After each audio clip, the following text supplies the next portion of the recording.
e iniciando no Audacity agora.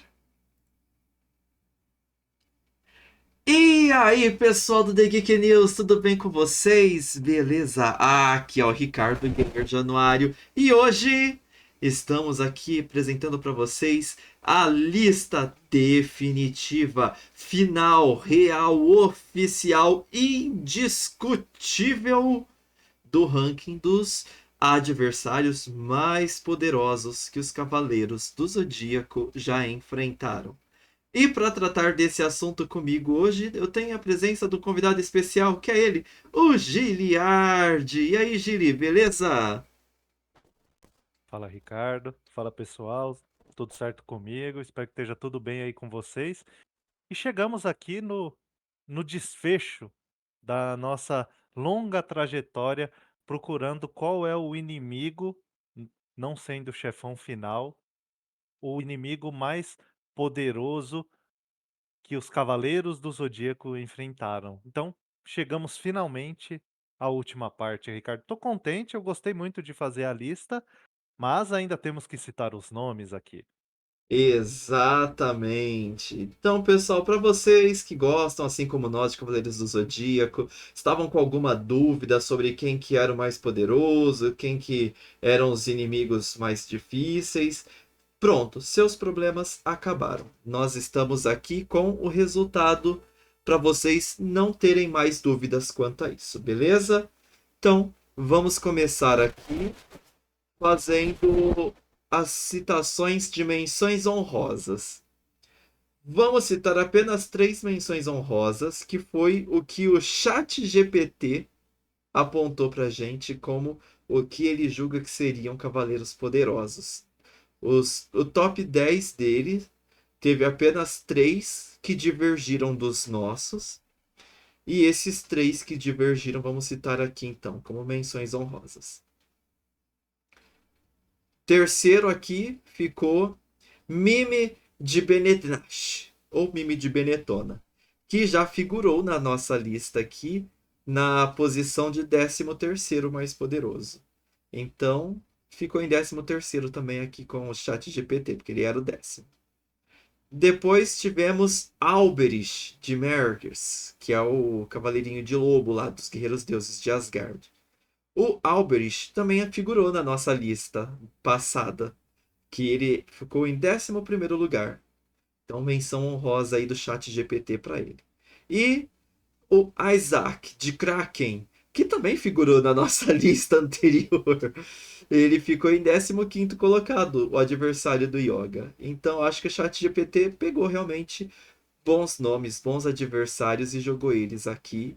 O que você achou dessas menções honrosas, Gili? Mostra assim que o chat GPT tem o mesmo conhecimento e habilidade de colocar os nomes na lista, só em posições diferentes, que aí é mais complexo. Mas eu diria que se fosse da nossa lista, poderia também fazer sentido, que são bons nomes, né? Acaba tendo um pouco de subjetividade aqui e ali, mas os nossos 10 nomes são os definitivos e finais, sem sombra de dúvidas e incontestável. Exatamente. Então, se você concordar com a gente, deixa o like. Se você não concordar, não tem problema. Você pode deixar o seu dislike, pode chorar, espernear, buscar argumentos na enciclopédia, no mangá. Você pode chamar o próprio Kurumada para vir aqui falar pra gente que a gente tá errado, que não importa. A nossa lista é a única verdadeira. Então, vamos lá. Em 10º colocado, nós tivemos um espectro, que é Faraó de Esfinge.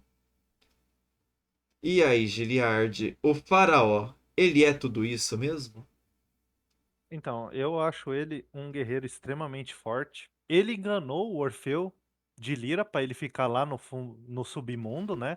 Que teve toda a questão dele lá por causa da do par ali romântico, né? Vamos dizer assim, dele. Então ele foi lá para resolver o problema e acabou causando. Então foi esse espectro. E o golpe dele, quando na luta acontece. possivelmente naquele momento poderia causar um dano ou até mesmo levar de arrasta para cima o Shun e o Seiya, mas o Orfeu intercedeu. Então assim, ele é derrotado apenas pelo o Orfeu, que é considerado mais forte que alguns dos Cavaleiros de Ouro. Do Aldebarão tenho certeza que o Orfeu é mais forte, pelo menos isso eu tenho certeza. Então, ó, o Faraó de Esfinge enganou Orfeu de Lira. Acho que era Eurídice o nome da companheira dele que ficou presa lá por causa da armação que o Faraó fez junto com a Pandora para poder continuarem ouvindo a maravilhosa melodia, né, do Orfeu. Então foi isso aí que eles acabaram acontecendo. Então, Orfeu de Lira, o Faraó de Esfinge ficou em 10º lugar, abrindo nosso top 10 Cavaleiros Mais Poderosos. E se vocês não sabem como que tá a nossa lista, tem os outros 2 episódios de podcast aqui, ó. Vocês podem clicar ali nos links e aí vocês vão ver os episódios anteriores.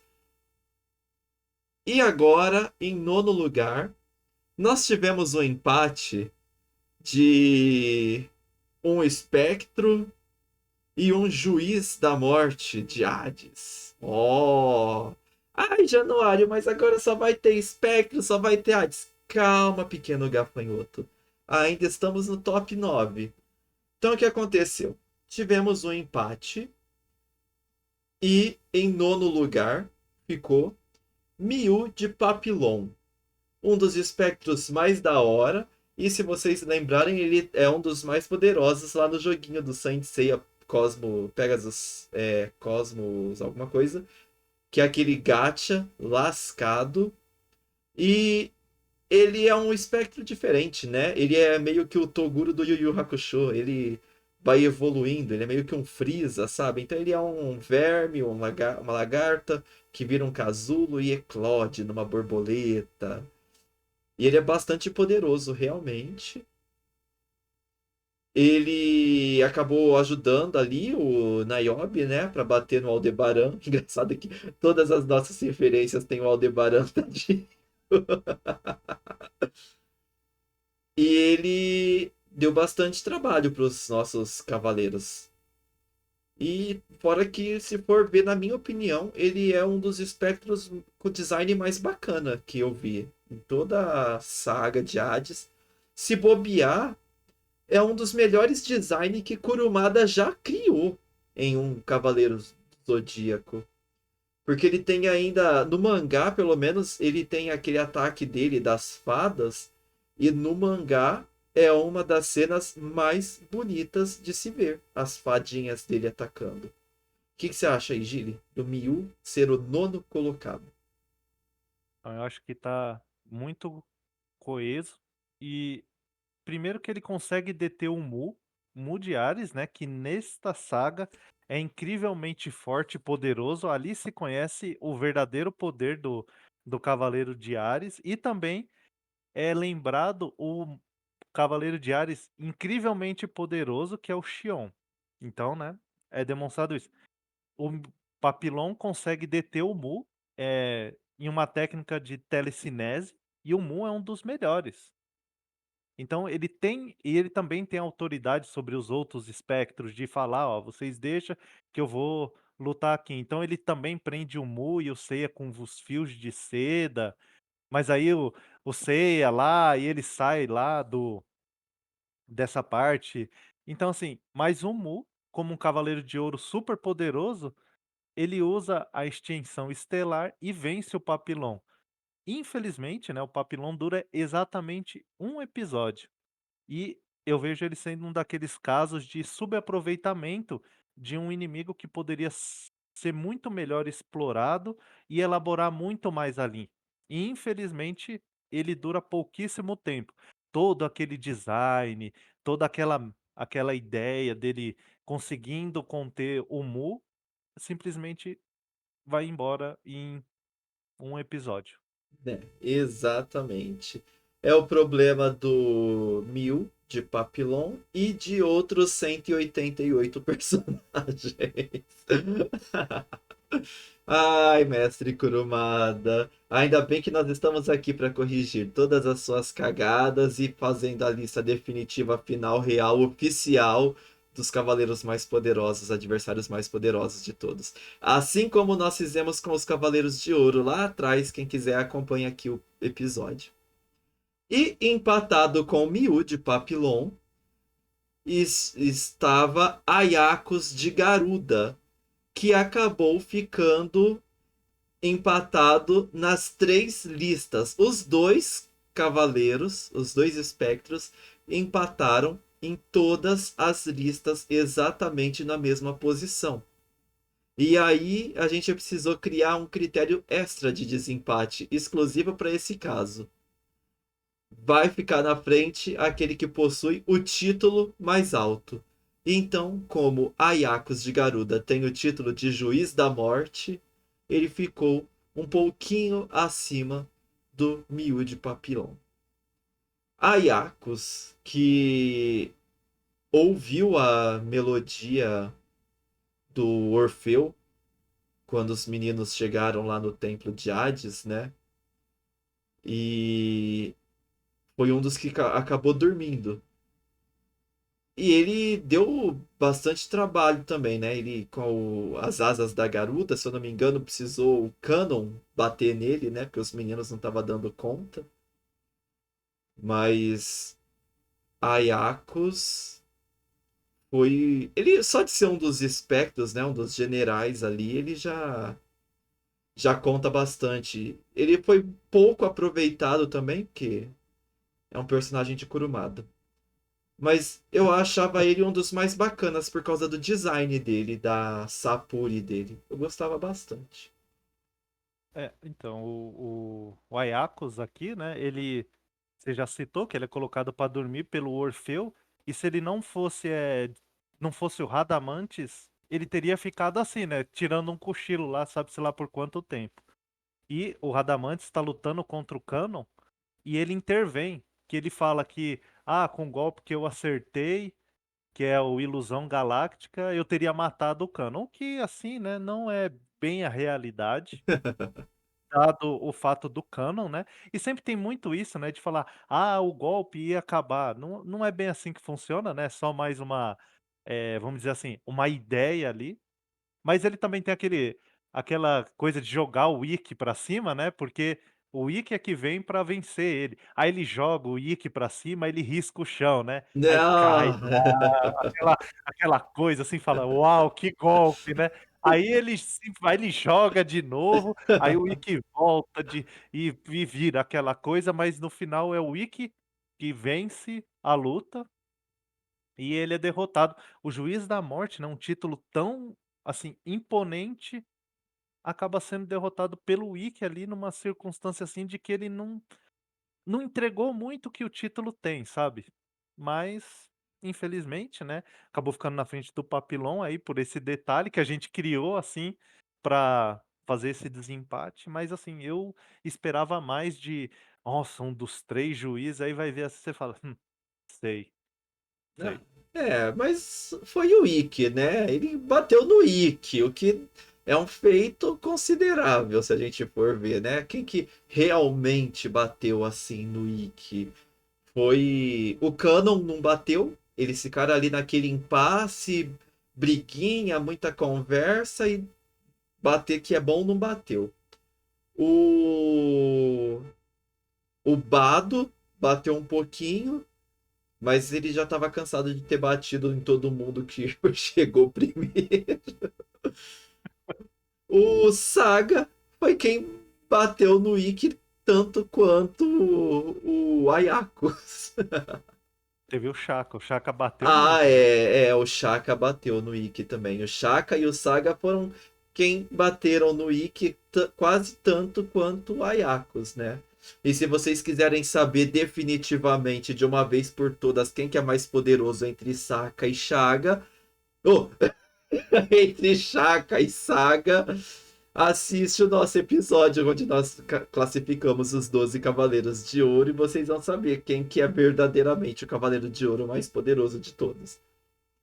Mas o Ayakos realmente, né? Conseguir bater no Ikki, que nem se ele fosse um, um buquê de noiva que você joga pra cima e espera cair. Foi um feito muito considerável. Então, Ayakos de Garuda tá aí, em oitavo colocado, desempatado do Miyu de Papillon. Em sétimo colocado, vocês vão me xingar muito, mas calma, pequenos gafanhotos.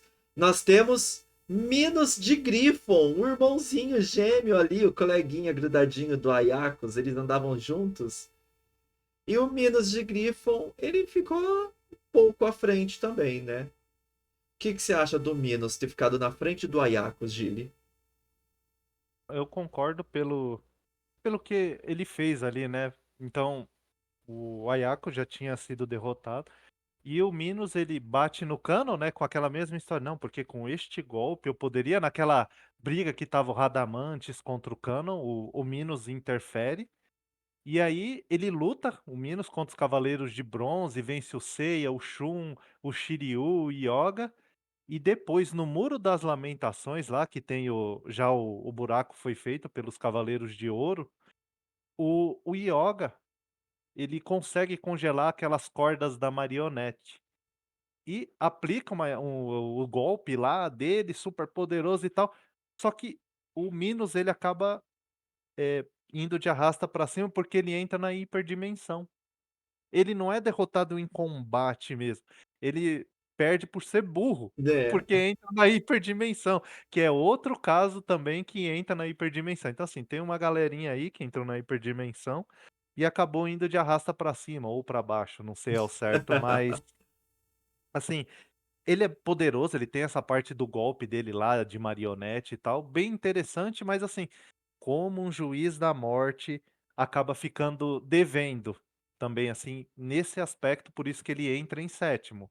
Mas assim, ele tem o design bacana, assim como o Ayakos também.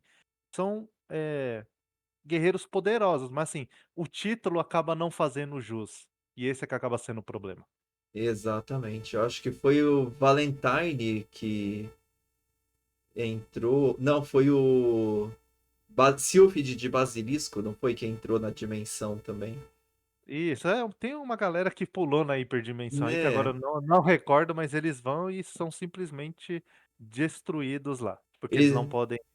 eles acharam que eram protagonistas, que ia acontecer um milagre, um Deus Ex do sangue da Atena, e não aconteceu, coitados. Então, em sétimo lugar, tivemos Minos de Griffon. Em sexto lugar, ó, a lista tá apertando, pessoal. E aí, como que vocês estão? Vocês estão acertando aí ou vocês estão todos errados? Só nós que estamos indo bem, mandando bem na lista. Sexto lugar, na rapa do tacho do top 5.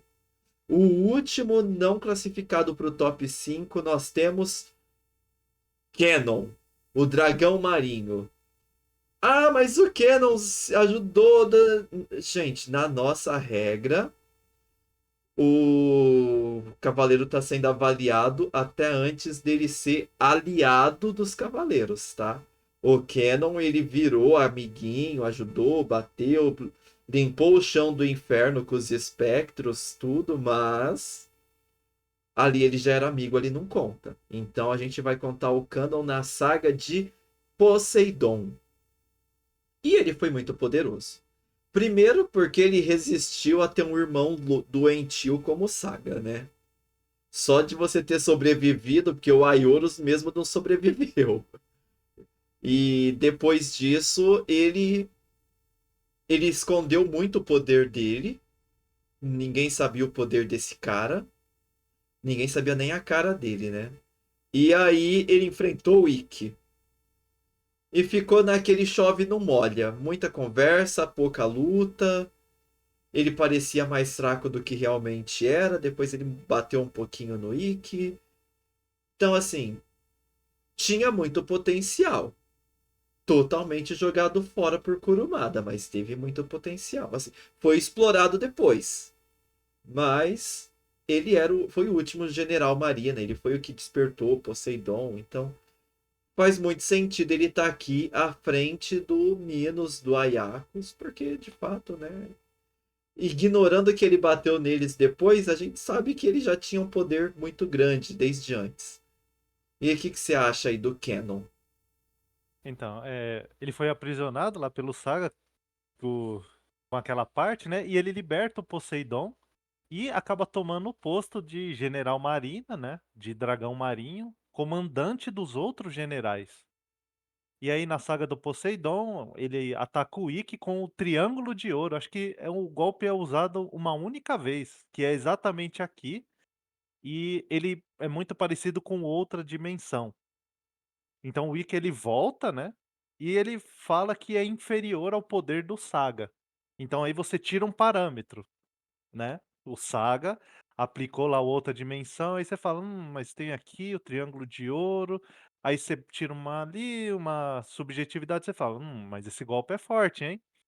E E, ele é indagado, pode falar, Ricardo. né, é isso que eu ia falar, né? Porque nessa parte aí foi nesse momento em que ele revelou quem ele era, né? Porque até então ninguém sabia. Acho que se teve uma coisa que o Kurumada acertou foi nesse suspense, nesse plot twist que ninguém nem imaginava que, nossa, o Cavaleiro de Gêmeos tem um irmão gêmeo. Aí depois disso, toda vez que aparecia um Cavaleiro de Gêmeos, todo mundo já imaginava que ia ter um irmão gêmeo.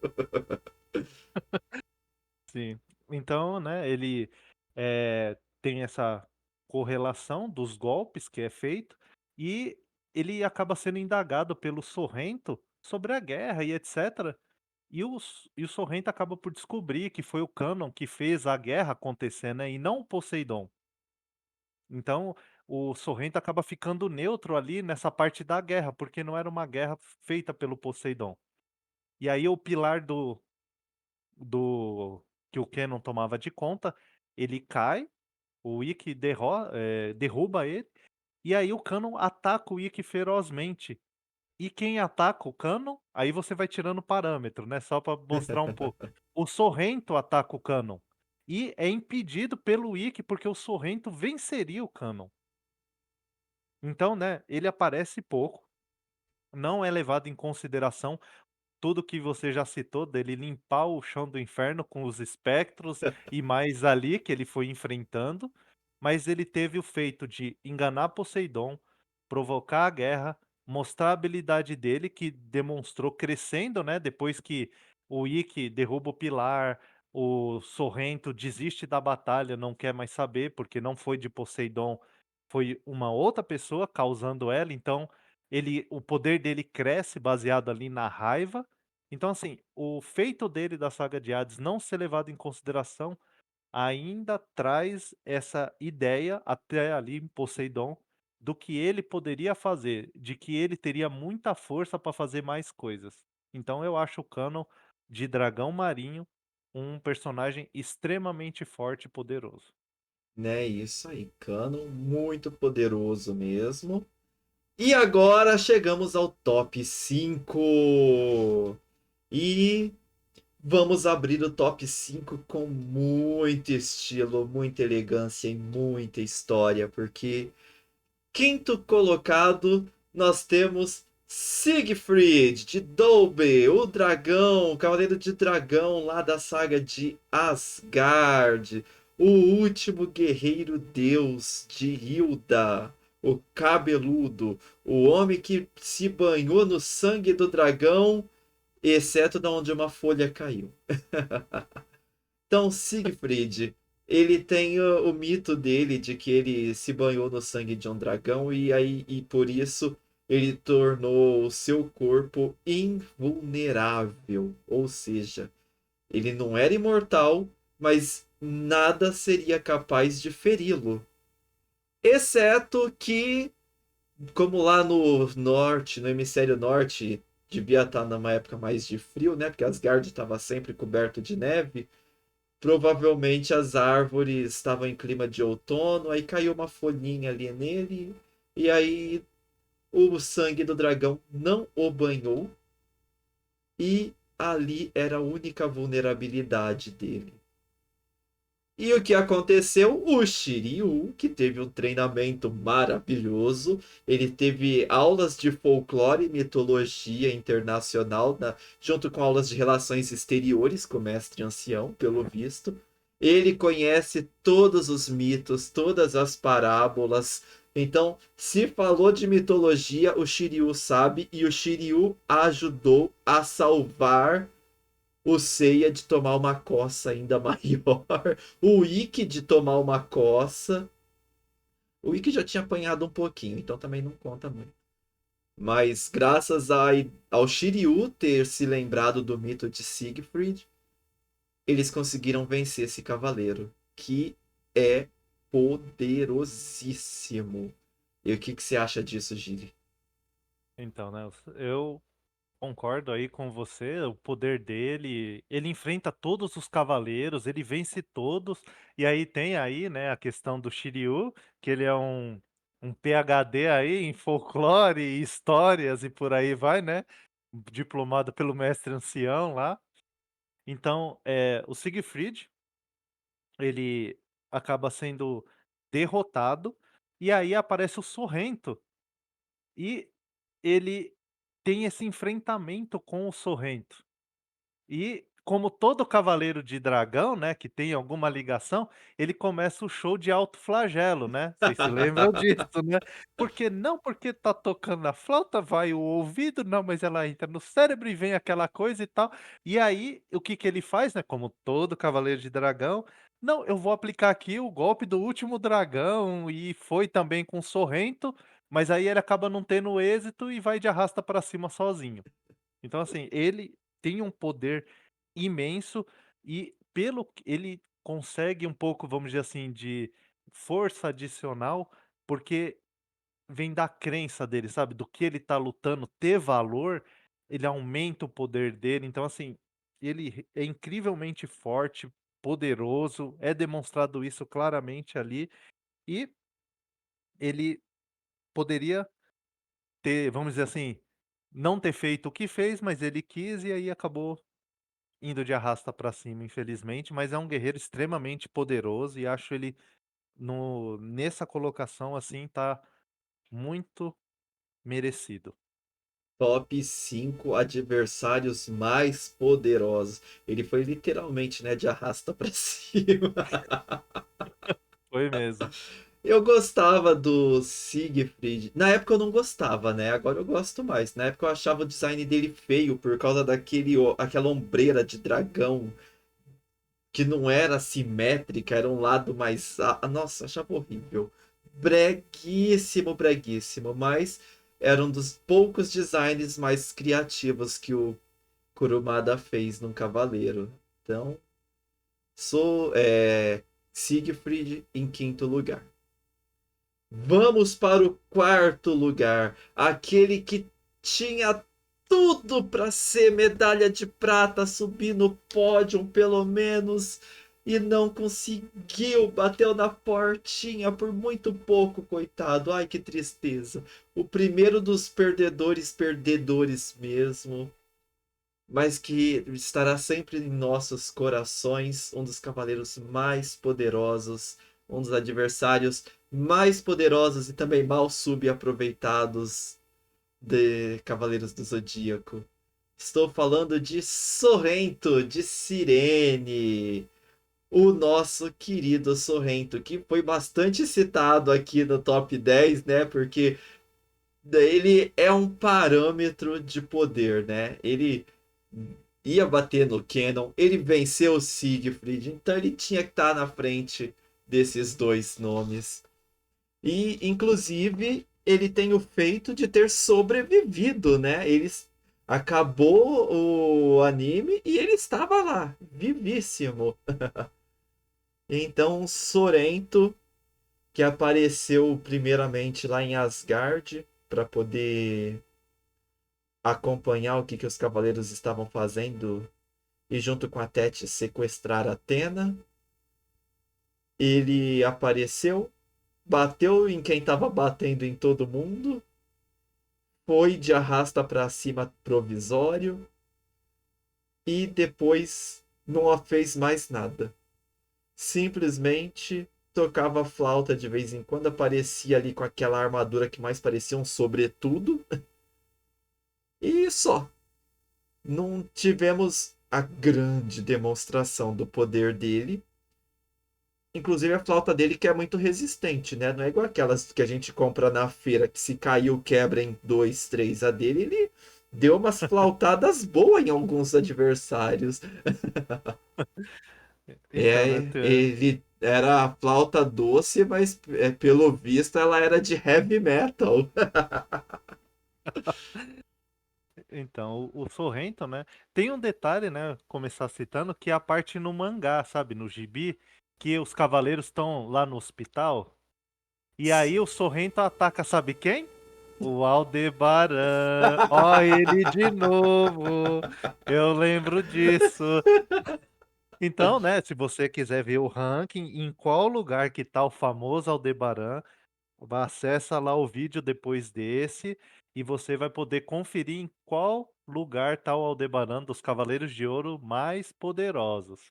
Então, o Sorrento, ele enfrenta o Aldebaran e deixa ele com 1% do Cosmo. Então, isso daqui é só para citar, né, ali, essa demonstração de poder dele.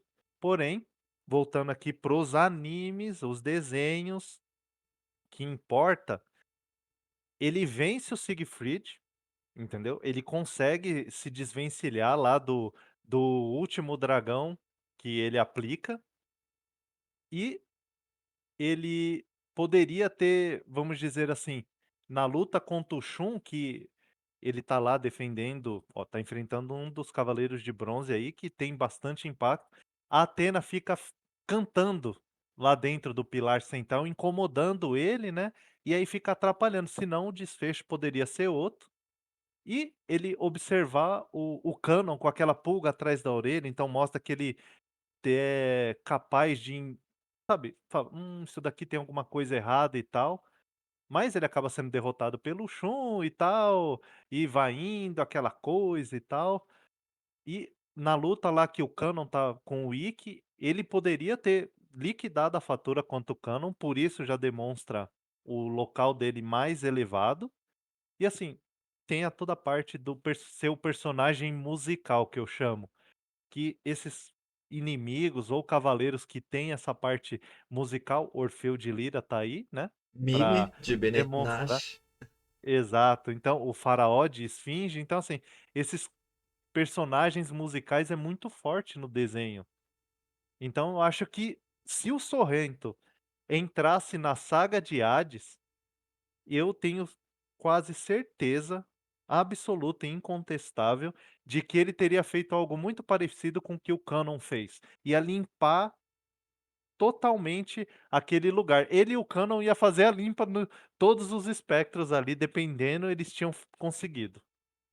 Né? E eu achei estranho que o Shun não criou, sei lá, uma bateria de Andrômeda com a corrente para poder fazer um barulho mais alto que a flauta do Sorrento, porque a corrente dele faz tudo, né? Achei estranho. Mas pelo menos ele conseguiu se defender. Depois de tomar uma flautada na cabeça, ele conseguiu se defender com as correntes da próxima. Mas tá aí, né? O Sorrento ficou em quarto lugar, quase subiu no nosso pódio. Coitado, que dó. Mas Sorrento é um cavaleiro extremamente poderoso. Lembrando que ele fez o feito. Ele e a Tétis de terem sobrevivido, né? A Tétis que, inclusive, é a próxima da nossa. Não, brincadeira. Vamos lá então para o nosso pódio. Top 3. Em terceiro lugar, que ninguém imagina que seja. Se você achou que nosso terceiro lugar fosse o Ishi de Libra. De. Oh. Ishi de Libra. Ishi de Hidra, você errou, tá? Porque o nosso terceiro lugar é o Hipnos, o deus do sono. Ah, Januário, mas não podia Deus. Você falou que não podia Deus, que não sei o quê. Gente, Hypnos entrou aqui por um único motivo. Ele não é o grande deus ali, ele é um servo do Hades. Ele tá aqui basicamente porque os cavaleiros viraram deuses ali, então eles lutaram de igual para igual. Ao contrário de, por exemplo, um Poseidon e um Hades ali da vida, sabe? Então, por isso que nós temos aqui o Hypnos. Seria o mesmo que retirar todos os guerreiros deuses de Asgard. Todos eles têm o Exato. título, então não poderiam participar? Então, nós temos aqui o Hypno em terceiro lugar, porque ele é muito poderoso, mas na hora H as armaduras dos cavaleiros viraram armaduras divinas, então é quase como se os meninos tivessem virado deuses também. E outra, né, que assim, ele não vai chegar em você, ele não tem o poder de chegar como um deus e eu vou te matar. Não, eu vou te colocar pra dormir e você que morra de inanição aí, sabe? É mais ou menos assim que funciona. Então ele é um pouco perverso, talvez. E muito forte. Ele até conseguiu pôr os meninos ali pra dormir. Mas era final de saga, era aquela correria, a história tava voando. Então ele foi super mal aproveitado e por isso acabou ficando em terceiro lugar. E aí? Concorda, Gili? Não, eu concordo. O Hypnos, ele é muito poderoso e ele enfrenta os meninos, né, que estavam usando armaduras divinas, e aí eles passou, né, por todas essas coisas e tal. E assim, ele é muito poderoso, ele demonstra isso, ele tem um pouco daquela, como é que é? Eu diria que é a vagabundagem, sabe? Quando você atinge um grau, aí você fala: "Ah, não preciso mais lutar, não vou treinar, não vou fazer nada, porque aqui ninguém vai vir e vai vencer". Esse acaba sendo o caso dele. Então ele acaba sendo derrotado pelo Shiryu e o Yoga, mas ele amassa os meninos, faz eles sofrer muito, faz muito carinho, mas ele tem uma forma de luta menos agressiva. E mas ele é muito poderoso, sem sombra de dúvidas, acho que tá adequada aqui a colocação para ele no terceiro lugar. É isso aí.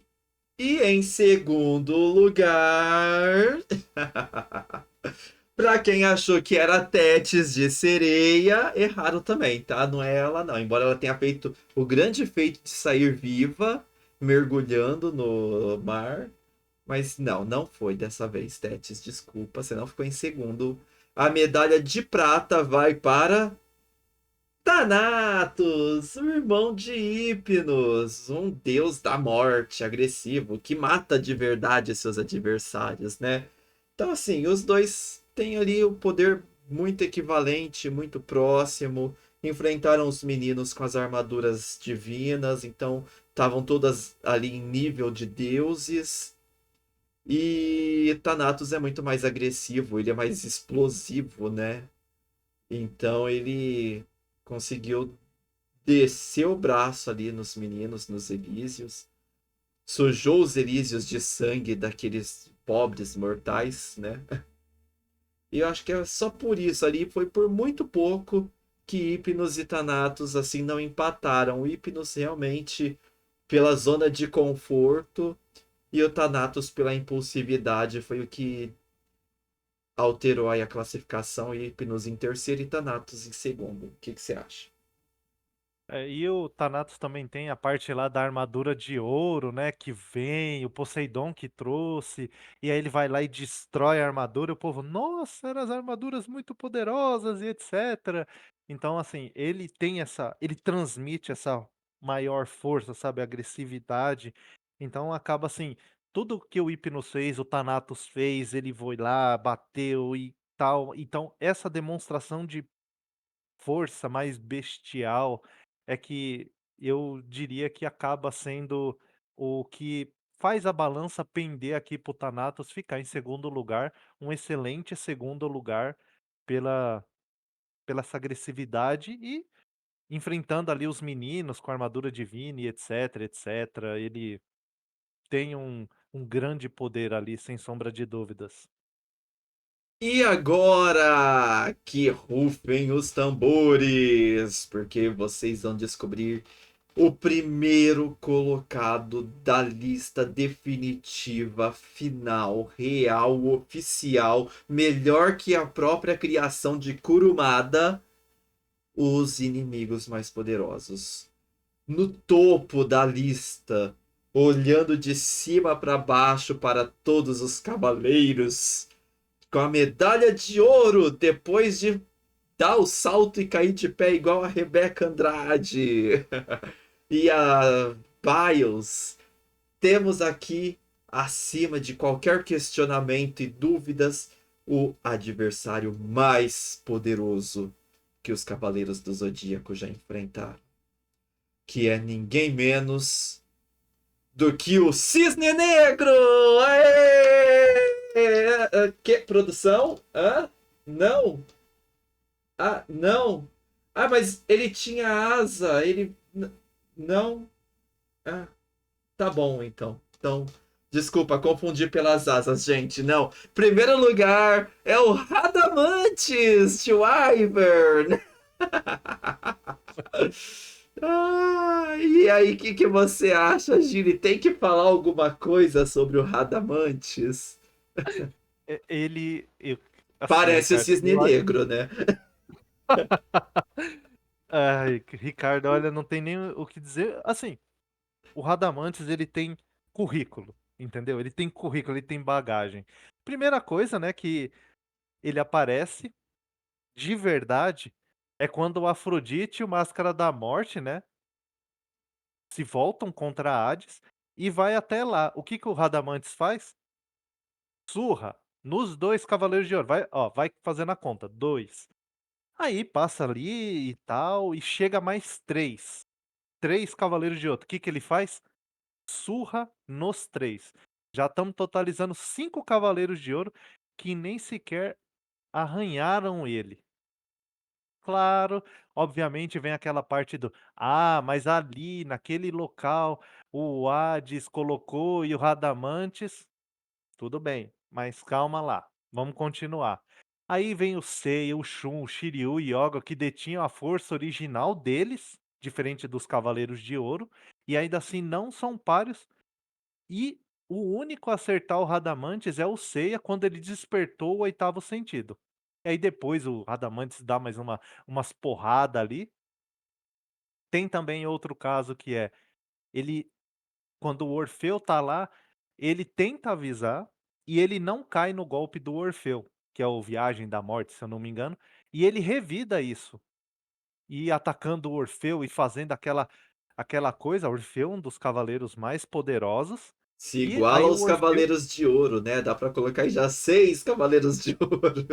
é, um pouco acima ali do Aldebaran, mas enfim, aí ele ataca, mas o Orfeu, né, possivelmente o Radamantes dava conta do recado. Mas o Orfeu segura ele, aí o Seiya ataca pra acabar com o Radamantes, não consegue.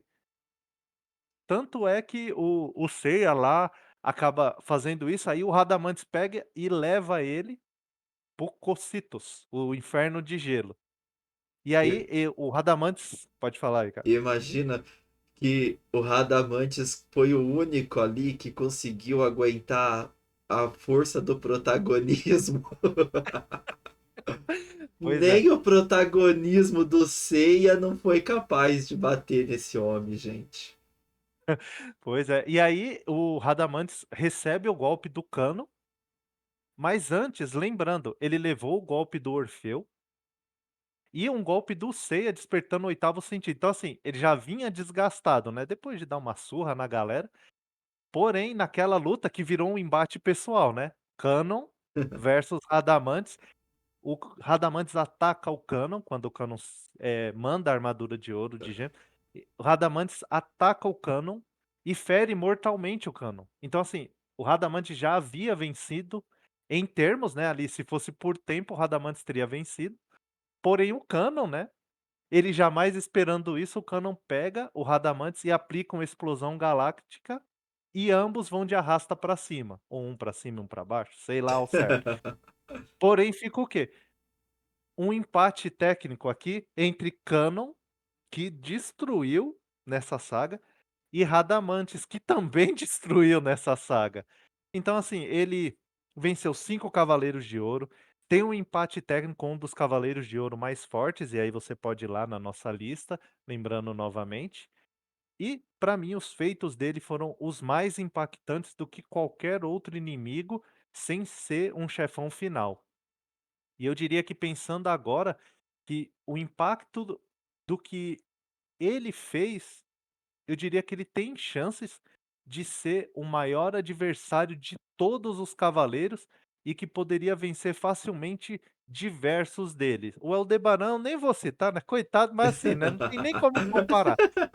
Ele tem uma igualdade com o Canon, aí você acompanha a lista, e aí você chega à conclusão de onde está o poder do Radamantes. Então assim, ele tem um poder supremo, e para mim ele é utilizado como régua em vários elementos de qualquer lista de feitos. Para mim, Radamantes no primeiro lugar, assim, indiscutível, sem sombra de dúvidas. Quando a gente pensou, eu falei: "Ih, o primeiro lugar já está garantido, sem sombra de dúvidas". Até porque Radamantes foi um dos poucos personagens bem desenvolvido de Cavaleiros do Zodíaco. Ele foi melhor desenvolvido que o Yoga. Ele foi melhor desenvolvido do que o Ikki. Ele foi melhor desenvolvido do que pelo menos 8 dos 12 Cavaleiros de Ouro. Ele foi melhor desenvolvido. Ele é muito bem desenvolvido. Então, ele teve esse feito supremo de ser um personagem bem desenvolvido. Porque se for ver, o nível de desenvolvimento dele se equipara ao do Seiya. Os dois personagens melhor desenvolvidos. O Seiya por causa do protagonismo e o Radamantes porque ele parece que desde a criação ele já foi criado para ser a grande ameaça. Incrível assim, como que Kurumada, o mesmo que criou personagens como o Nash de Lobo, que criou personagens como alguns Cavaleiros de Prata que a gente nem lembra, o Jamian de Corvo. É o mesmo cara que criou Radamantes de Wyvern. É impressionante quando a gente para e presta atenção na qualidade de design de personagem que o Radamantes tem. Então ele ficou aí em primeiríssimo lugar, acima até mesmo de Hypnos e Thanatos, mas não é só a questão da força. O momento em que ele apareceu, os cavaleiros ainda não tinham as armaduras divinas.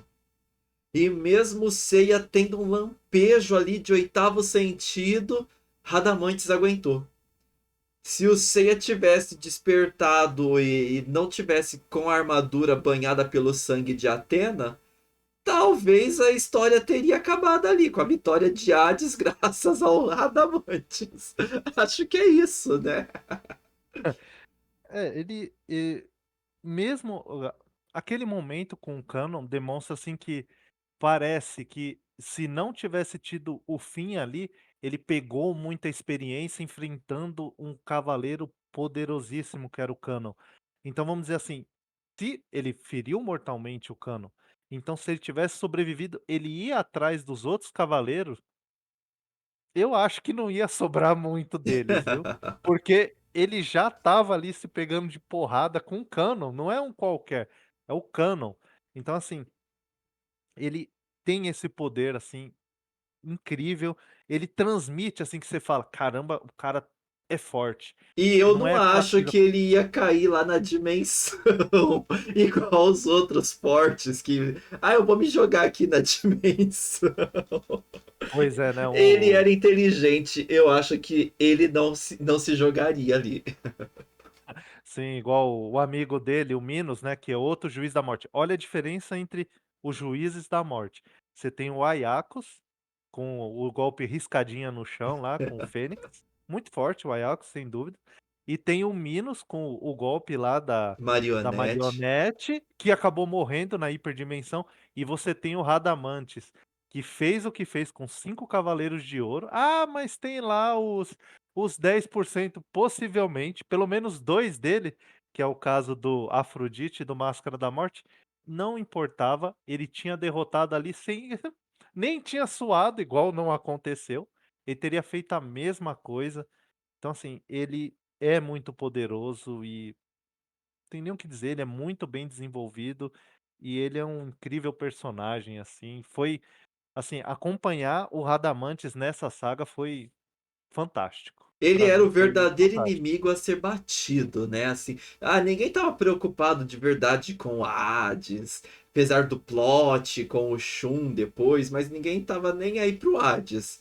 Era Radamantes o inimigo que dava medo.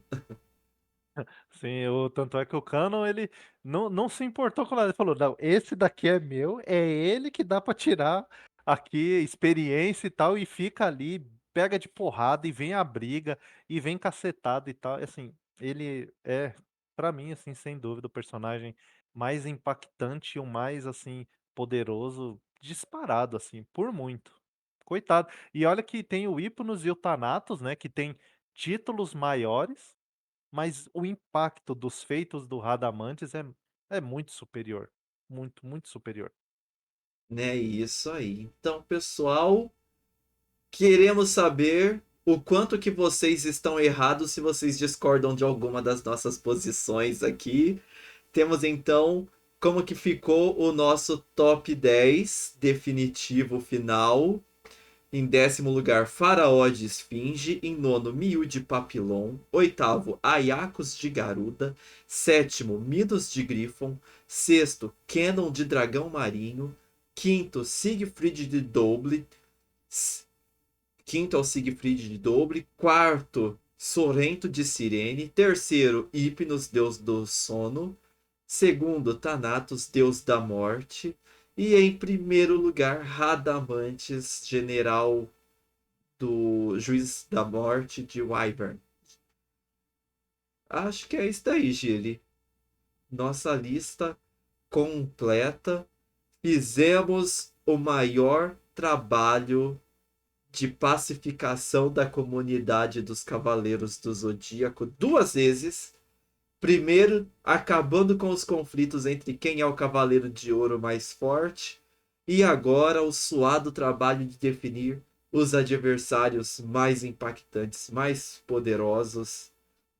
Trabalho concluído, podemos dizer? Na minha concepção, o trabalho está concluído, agora a paz já chegou com relação a qual o inimigo mais poderoso, porém ainda existem muitos outros, né, argumentos que precisam ser levantados para resolver a questão de qual é o chefão final mais perigoso dos animes, por exemplo.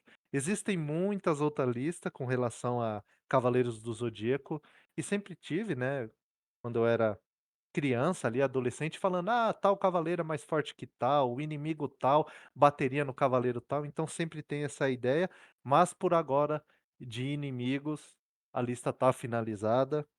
Agradecer aí, Ricardo, foi uma ideia ótima aí da gente pesquisar a respeito disso, foi muito divertido fazer ela, buscar os feitos, ter alguma coisa ali, procurar algum detalhe, alguma coisa para fazer essa lista, então foi, assim, simplesmente incrível. Agradecer aí ao pessoal que nos acompanhou, que talvez possa ter nos xingado, que talvez discorde, mas aqui a gente tentou trazer, uma lista de várias sagas e etcétera. Aí no top 3 acabou sendo ali do de Hades apenas, mas o importante é esse: Radamantes é o inimigo mais poderoso de Cavaleiros do Zodíaco. Agradeço aí, Ricardo, muito obrigado, e agradeço a você aí que ouviu. Da minha participação, encerro por aqui.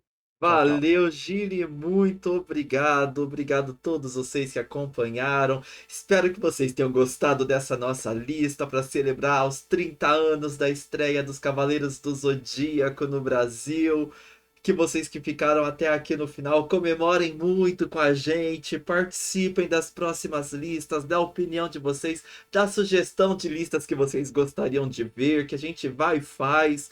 De repente a gente pode fazer a lista dos 200 personagens mais mal desenvolvidos e subaproveitados dos Cavaleiros do Zodíaco. Aí a gente vai ter mais trabalho para fazer, porque Masami Kurumada criou um anime maravilhoso, mas realmente o roteiro dele deixa um pouquinho a desejar. Mas espero que vocês tenham gostado e que vocês voltem para mais episódios de podcasts aqui no nosso canal. Beleza, pessoal? Muito obrigado, um beijo a todos e até a próxima. Tchau, tchau. Pronto.